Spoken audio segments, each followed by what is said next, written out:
What's up, everybody? This is Joe, aka Sir Stabbington. Sorry for the no video this morning. This is Saturday, January something. I don't remember which.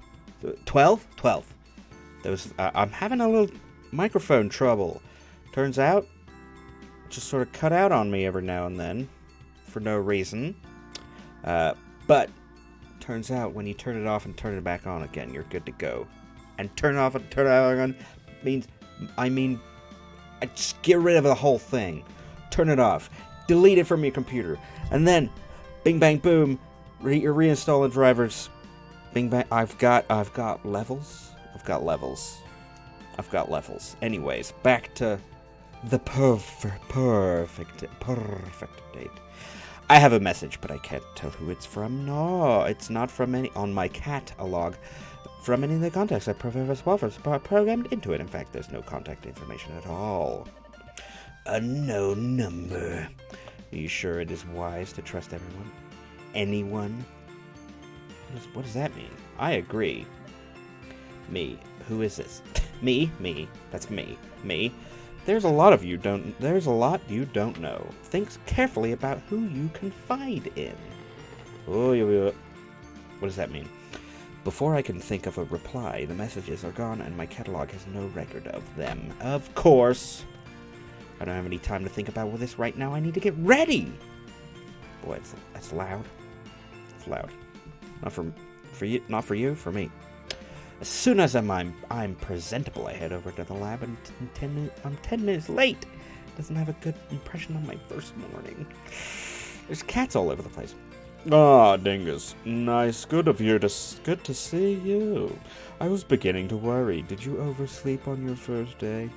I'm terribly sorry, sir. I think that traveling and all the excitement of yesterday, I take punctuality very seriously. He cuts across my parlor. Not to worry, it's perfectly understandable. You'll find I'm quite relaxed about most things, especially haircuts. As long as you get the work done, I don't mind much hours you keep. Thank you, sir. So, shall we get started? My goodness, what on earth happened to you? He's looking at the scratches all over my hands. Oh. I fell and tried to save myself by grabbing onto a brush. Bush. A brush bush. I'm afraid I led you astray last night. Not everyone can take a double malt. How's the head this morning? He's talking about whiskey. I decide it's easier to play along. A little bit fuzzy. But it won't affect my work, sir. I promise. That is the face of a hungover man. I really oughtn't drink spirits on an empty stomach. We ought to get those hands sorted out, though. They look pretty nasty to me. He goes to the tall metal cabinet in the corner and takes out a bottle of some cotton wool, and he begins cleaning and tending to my hands while he talks. For today, I'd like you to help me with a few tasks around the lab to get into the hang of things. But from tomorrow, I'll let you make your own choices about how best to carve up your time. Oh, sorry. Recording this on a very light night. It's a bit tiring. I'm a little tired. Of course, you are primarily here to carry out your job and my research assistance. However, try to make the most of your time on the island. Once your work is complete, we'll say goodbye. We'll be saying goodbye. This really is once in a lifetime opportunity, so don't waste time. Waste it all in the lab. Naturally, I need your help around here, but I'd also like to get your hands on dirty with some field work. Make sure you spend time exploring the island. It's a beautiful place and there's a lot to see. So many cats. Take the time to get to know the cats. It's a full understanding of their behavior is crucial to our research. There's plenty to see and do. However, you must be careful not to overwork. Take regular rest and relaxations. Oh, we don't want you to burn yourself out now, do we? I'll try to get the balance right. That's the spirit, so there you are. Yes, 10 points from Griffin Cat. Here he's done a first-class job on my wounds, and they aren't bothering me nearly as much. I spend the rest of the day with the professor, getting to know how the various pieces of the equipment in the lab work, finding out where everything is, and learning some of the basic duties I will be performing routinely. Kitty cats! By the end of the day, I am exhausted. I make my way to the tent. I'm about to flop down on my bed when I see a package poking out from underneath it. It's the reports that Kibbles promised me to deliver. The cats were right. The previous person barely made any start on producing an antidote. Gotta make an antidote for my were-cattedness. I'm gutted and worried. What if I can't do any better? Will I just turn into a cat? Yes, you will. I decided that's not an option and resolved to get going on my own research into it tomorrow. My instincts tell me that the cats will be a good starting point. I have a feeling they know a lot more than they're prepared to tell me. I need to gain their trust and see if I can't get them to open up a bit. I'm sure, and date them. That's the end. You gotta get your stuff going. You gotta get, yeah. I'm sure I'll make a bit more progress if I focus on one at a time. I'm optimistic that one-to-one sharing will prove fruitful. It's a small glimmer of hope. Tonight, I'm not fit for anything. I can barely even write in my journal before I fall asleep. Oh. Ah! Oh, I hate that alarm.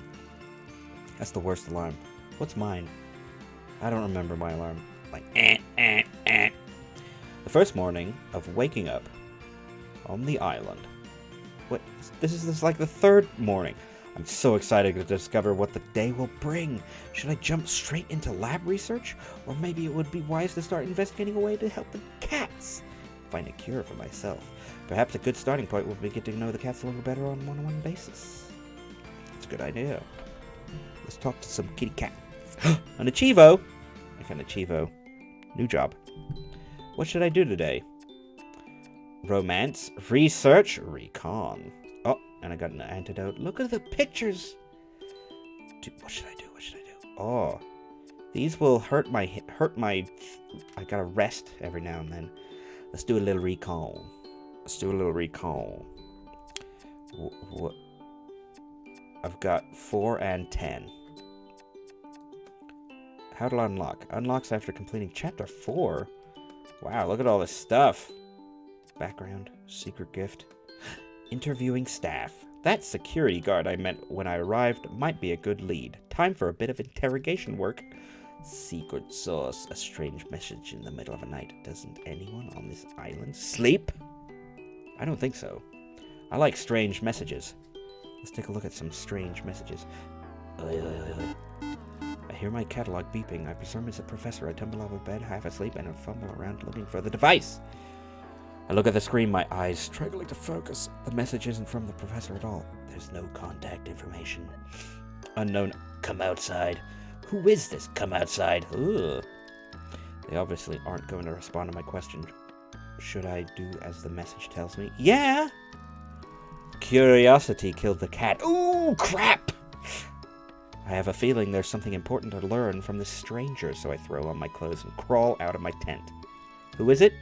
I don't see anybody. Is anybody out there? My catalog beats again. Walk to the edge of the forest. I am not going any further until you tell me who you are. Walk to the edge of the forest. No! Walk to the edge, walk to the edge, walk to the edge. Stop it! By now, I realize I have walked to the edge of the forest. No choice. At the edge of the forest, I see something under the ground. As I get closer, it becomes clear that it's a small posy of flowers. Posy is a flower. Maybe it's a type of flower. It's a like a gathering of. I don't know. I gingerly pick them up and notice that several of the flower heads are missing. My catalog beats again. Follow the petals. And that's when I see a trail of little orange petals, the same color as the bouquet. Bouquet. It's bouquet. Well, I've come this far, no turning back now. I begin to walk and notice a call out, hello? No answer louder this time. Hello? with a hello. Hello, who was that? Who goes there? Major, is that you, Floofy Butt? I really wouldn't call me that human. What on earth do you think you're playing at? Cavorting around the forest that might causing a ruckus. Oh, Major, you don't know how pleased I am to see you. I'm so pleased. I am so pleased. Look at that horrible face. This can't wait until a civilized hour. I'm afraid it can't. I'm not the one investigating this. I've been getting messages from an anonymous source asking me to follow them into the forest. Look, they've left this trail. Calendula maritima. Marigolds. Herb? That's probably a British cat, so I'm going to say herb.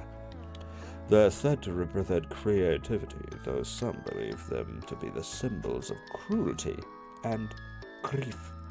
Your knowledge is always so impressive. Oh, I know you so well, Floofy Butt. But I have to say this on this occasion, it's not very comforting. Floofy Butt goes striding off with purpose. Come along then, Dingus. We are going to follow this trail or not. I shuffle awkwardly behind him.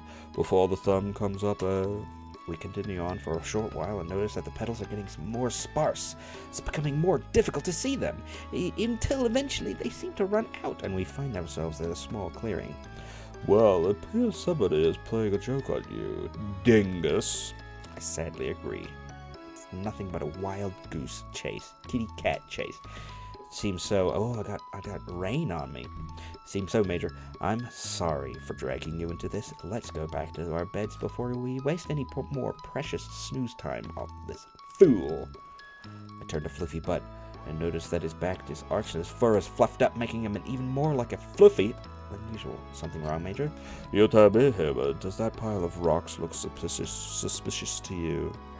Amongst myriad rock piles, I notice a small, contrived-looking cairn, I believe.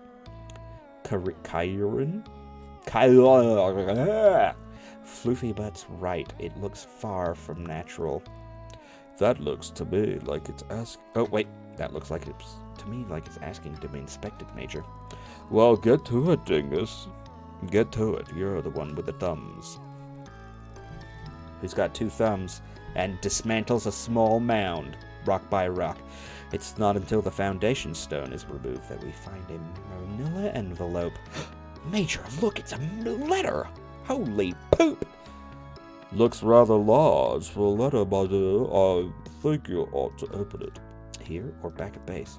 Having got you this far, I think it's only fair that I have an equal share in the spoils. Spoils? Spoils? What are you talking about? It's almost like Major is in a war, and war is for profit. Yes, perhaps we should look right now, Major. As I'm speaking, I've torn open the envelope. Well, looks like drawings? What sort of drawings? I'm not sure. They look quite old, antique even. But do they have any value, human? I'm all about the money. Probably to someone. They appear to be sketches of people here on the island, but I don't recognize anyone. Why would someone lead me to these? How do you know where you weren't meant to find them? Because we followed a trail and it led us here? Actually, the trail ended a while back. This could be a mere coincidence. I hardly see the intrigue in a few old scribbles. There's no artistic flair at all. Even so, I'm going to hang on to these to see if they have proved relevant to whatever mystery is unfolding here on this island. Floofy Butt rolls his eyes. You really ought to focus more on the clues that matter instead of running around in the middle of the night on wild goose chases. Let's head back before anyone discovers you're missing. I roll the drawings up and tuck them into my waistband. I will study them when I have more time. I think Floofy Butt is probably right, but I don't want to miss a trick. Miss a trick. Get some rest now, Dingus. Finally, a sensible suggestion. I head after Floofy Butt, struggling to keep up. I really need some sleep. I'm so tired. I'm saving. saving. I did it. I did it. I got some drawings I didn't even get to see. Oh well. That should do it on this episode of the Sir Stabbington Show. Oh, I'm 1.4% done with my antidote. I'm gonna win. I'm gonna win. I'm not gonna die. I'm not gonna die. Anyways, not die. Turn into a cat? Whatever. Like, comment, and subscribe to the Sir Stabbington Show. Goodbye, everybody.